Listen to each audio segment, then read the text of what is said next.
சங்குப்பூ இதை நம்ம டீ போட்டு குடிக்கலாம். இப்போ டீ போடுறது எப்படின்னு பார்ப்போம். இது வந்து நேற்று தோட்டத்தில் பறிச்சுட்டு வந்தப்போம், ஃப்ரெஷ்ஷாக பறித்தது. நல்லா தண்ணியில் கழுவிட்டு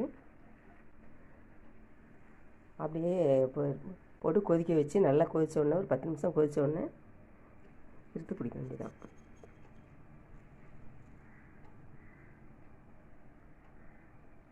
போட்டிருக்கேன், இதை எடுத்து போட்டிருக்கேன் பாருங்கள். சங்குப்பூ நல்லா கொதிச்சு கலர் எப்படி சேஞ்ச் ஆகிருக்கு, நல்லா கொதிச்சிருச்சு. இதில் ஒரு 20 பூ போட்டிருப்பேன். 20 பூக்கு ஒரு 1.5 டம்ளர் தண்ணி ஊற்றிருக்கேன். நல்லா 1/2 டம்ளர் தண்ணி குறைஞ்சிருச்சு, வட்டிருச்சு. இப்போ கலர் நல்லா சேஞ்ச் ஆகிடுச்சு. லெமன் மட்டும் கொஞ்சம் ஊற்றி எடுத்துக்கலாம். வச்சிருச்சு 10 நிமிஷம் நல்லா கொதிச்சிருச்சு. சங்குப்பூ வந்து நல்லா இதாகிட்டு கலர் நல்லா சேஞ்ச் ஆகிட்டு அப்படியே எடுத்துக்க வேண்டியதான்.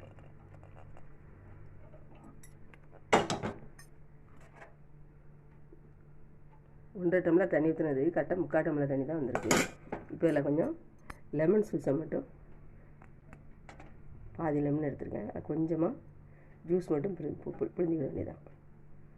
லெமன் புழிஞ்சும் குடிக்கலாம், லெமன் வேண்டானாலும் சும்மாவும் குடிக்கலாம், இல்லை தேன் சேர்த்து குடிக்கணும்னாலும் குடிக்கலாம்.